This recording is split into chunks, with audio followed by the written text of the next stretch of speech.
Thank you for joining us again. This is a continuation of the previous episode. As always, here's your host, Nikesh Gausalia.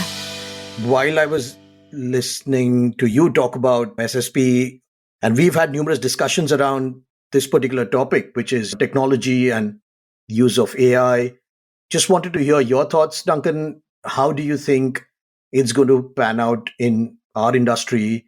I know for a fact a few years back, there was a lot of jargons being used, AI and blockchain, and we're starting to see some of it happening. But just from your perspective, based on your experience, how do you see that playing out? Yeah, I think there was a point, maybe 3 or 4 years ago, you're right, when we first started hearing these terms, it seemed a bit to a lot of people like a solution in search of a problem. I think one of the things that happened during the pandemic that was really interesting was in 2020, this boom of content. And I think it was pretty much universal across the board. It threw all the metric, every journal metric was absolutely thrown because of this anomalous year where people were just submitting so much content. And it wasn't just COVID content.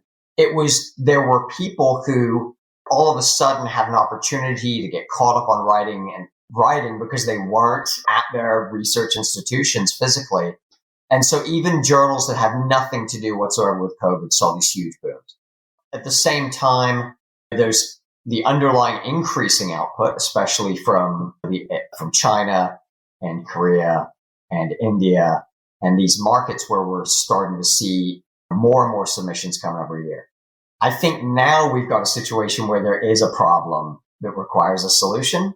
And so the problem is that editorial offices are just overwhelmed with submissions. It's the variable you have no control over as a journal. You open up your submission system and you say, here you go, submit to this journal. You cannot control how many people submit. So there's no way to cap it. So if you've got a staff that has been brought about to handle 1,000 manuscripts a year, and you've got an editorial board that is constructed to handle 1,000 manuscripts a year, and then all of a sudden you're receiving 1,500, 2,000 a year, you've got a serious problem on your hands.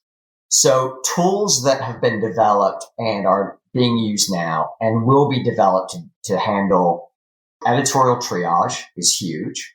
Improving manuscripts prior to review, connecting manuscripts to the appropriate journal through use of AI. There's because we don't control where manuscripts get submitted, there's an incredible amount of inefficiency in terms of authors who, through no fault of their own, I certainly don't want to point the finger, but just submitting to the wrong journal. The number of rejected manuscripts that occur simply because an author has sent their manuscript to a journal that it's not within the journal's scope. It's not really what they publish. It's an article type they don't usually handle. These are things that I think technology can assist with. Directing rejected manuscripts to the appropriate next journal in line is hugely important. And so I think there are a lot of solutions that now seem to have a value that probably didn't 3 or 4 years ago.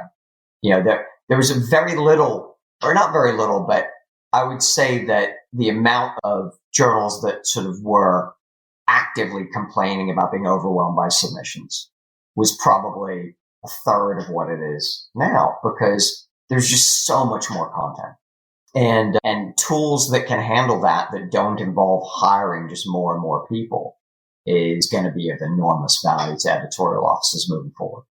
I know another topic that we've spoken a lot about, Duncan, is just research communication and science communication. We know for a fact that a lot of the consumption going forward is changing in terms of maybe moving from reading a whole manuscript to shorter formats, videos, infographics.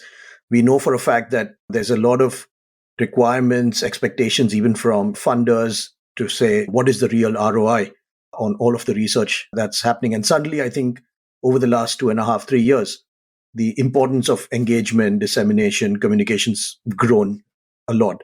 I know that you're a firm believer in that as well, Duncan, but just again, from your perspective, what do you see has changed and what do you think, is probably going to, be further accentuated in the next few years. Yeah. Yeah, it's funny about this because I'll admit I was not a firm believer maybe 3 or 4 years ago. I was very much show me the data.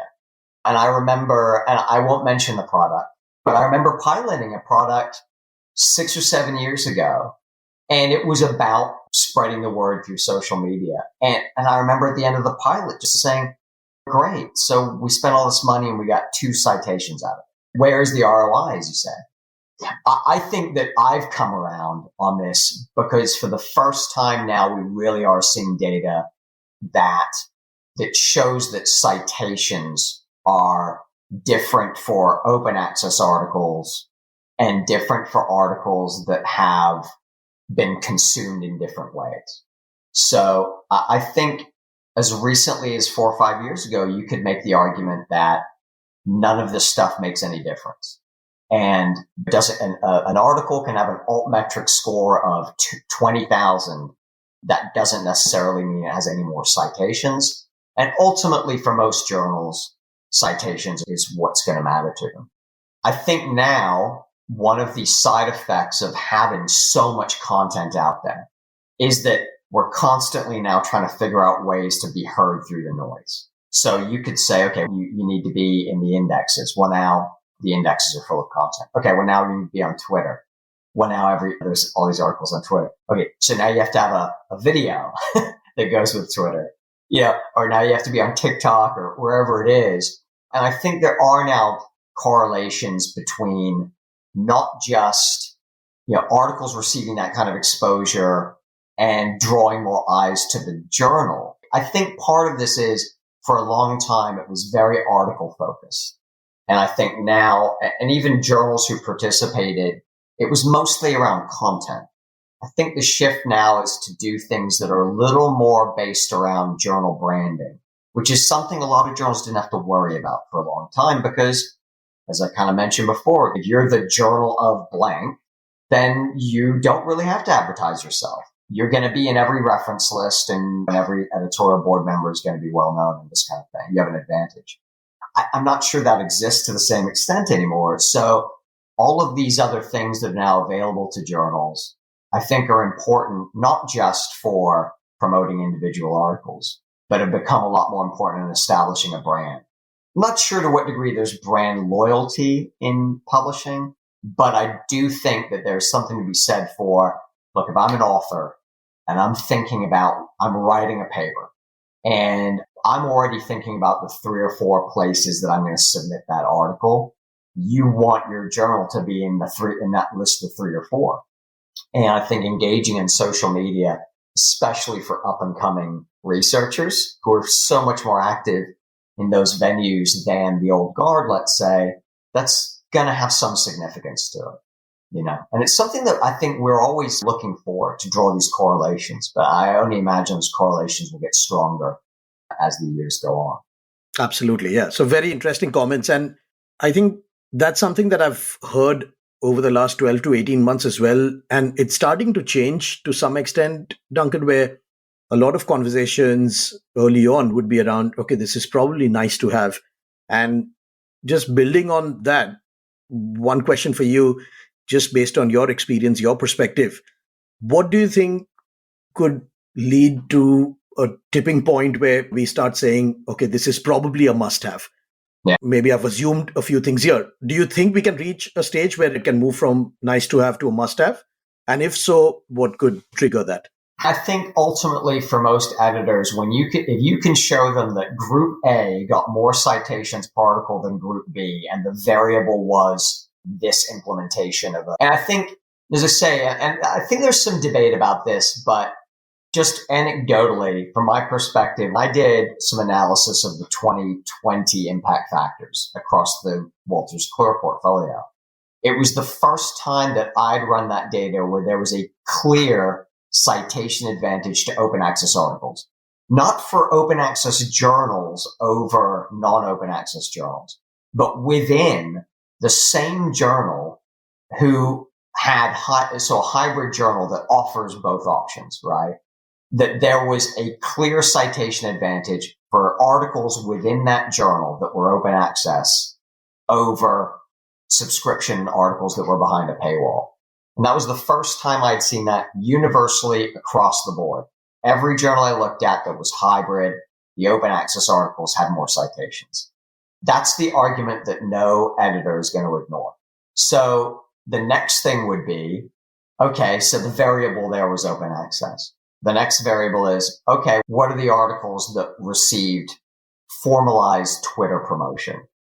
Did they receive higher citations? Okay, what were the articles that had an accompanying infographic or video abstract? Did they receive more citations? Because I think that puts it in a language that editors understand. It's hard to say. It's clearer in open access because there's a much more direct connection between submissions and revenue. So it's easy in an open access journal to say, look, if our impact factor goes up by 0.5, we generate 20% more submissions, which generates 18% more revenue. So we can literally say this resulted in more money, right? For subscription journals, there may be more variables involved, or there may be more nuance.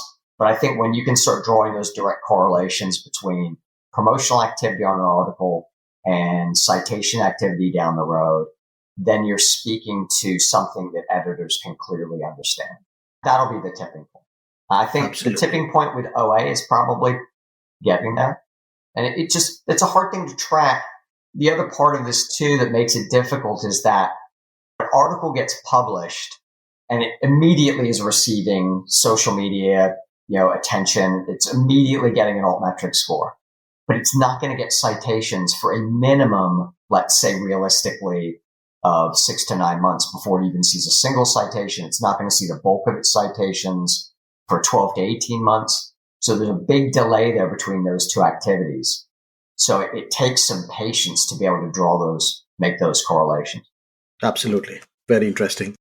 Talking a little bit about Wolters Kluwer Health, obviously it's a hugely prestigious brand. Everybody knows. But just from your perspective, how does it help researchers? And maybe a second question to that, what do we as a society get from it? Yeah, it's really interesting because the Wolters Kluwer Health, and Wolters Kluwer, encompasses more than just journals. And I think one of the things that we're fairly siloed off in journals management and publishing, but there are other products that Wolters Kluwer owns that address greater part of the lifespan. And actually last week we had an internal presentation from the product Up to Date, which is a physician based product where physicians are actually looking up expert recommendations, background on disease states and diagnosis. And it's a point of care tool. Drawing the line between a research paper and its conclusions ending up in a recommendation in Up to Date where there's a direct impact on a patient who's in a doctor's office is difficult to do. And the Up to Date folks actually describe that as the holy grail. But that is ultimately what we do and what other commercial publishers do. The lifespan of the article doesn't end when we publish it. We're part of this beginning process. That research article ultimately gets read by other researchers. Societies play an enormous part in developing practice guidelines within their specialty. Those practice guidelines then trickle down to the physicians who are actually dealing with patients. And so it's not unreasonable to say, here's this research paper, and it goes through these steps. And then eventually patient care is impacted positively by this. And we see it more often than you would imagine. We see papers that are published by our journals that talk about significant changes in how a particular disease state is dealt with, or a particular specialty area, and that change the way it does diagnoses to make it more efficient, more accurate. Those have real impact on patient care later on. So ultimately, our initial mission is to publish great research. Ultimately, our mission is to improve patient care. Thank you. Thank you so much, Duncan. That was extremely useful. One final question from my side. I know that a lot of listeners would be quite curious to know, how do you keep yourself updated with publishing related news, or should I say science related news? In the publishing industry in general, I think it is a relatively small community in reality. The overlap of people that you and I know is probably huge. And so I think there's a lot of personal connections in this industry that may not exist in industries that are maybe more broad in terms of the number of people involved. People move around. We keep in touch. So if you've been in the industry for X number of years, eventually somebody everywhere, you know what people are working on. As you say, in the sort of technological development, it's probably an even smaller group. So that's one way. I think it's just personal connections that you have are really interesting. We do have the 2 or 3 main meetings that, now obviously we're going to go to in person. Those are great. I think there's been a boom in webinars and podcasts over the last 2 years to make up for the lack of those meetings. And the technology is now there for us to do those things. So I think there's a lot of different ways. One thing, for example, as well at Wolters Kluwer, we have a mentor program to really bring new employees, younger employees into the fold of, here's how you kind of get connected in the industry. That's a valuable tool as well. But it's such a people-driven industry that I think really that's the main one. And it's not networking in terms of, we don't necessarily have sort of events where people wear name tags and meet each other. It's very organic in terms of how people come into contact with each other and how people tend to stay in the industry for a long time. So I think that's really been the main way that people meet. So, for example, you and I think when we first partnered with Cactus, I was working with Don Samolek a lot. And then I was in Philadelphia. You attended a meeting there. And we've known each other for 10 years. And we compare notes. Right? We certainly do that, Duncan. And I agree with you. I think that's actually something that I did not think so deeply about, that it's a very people-focused industry, and it is definitely a small world, and that probably is one of the most important channels to stay in touch. Yeah. It happens occasionally, but I don't know of a lot of people who just completely leave the industry. Yeah. There's movement between publishers, and there's movement from people who go from societies to commercial publishers and vice versa. But I can't say I've known a lot of people in the last 25 years who have just said, I'm completely leaving academic publishing and I'm never coming back. Yeah.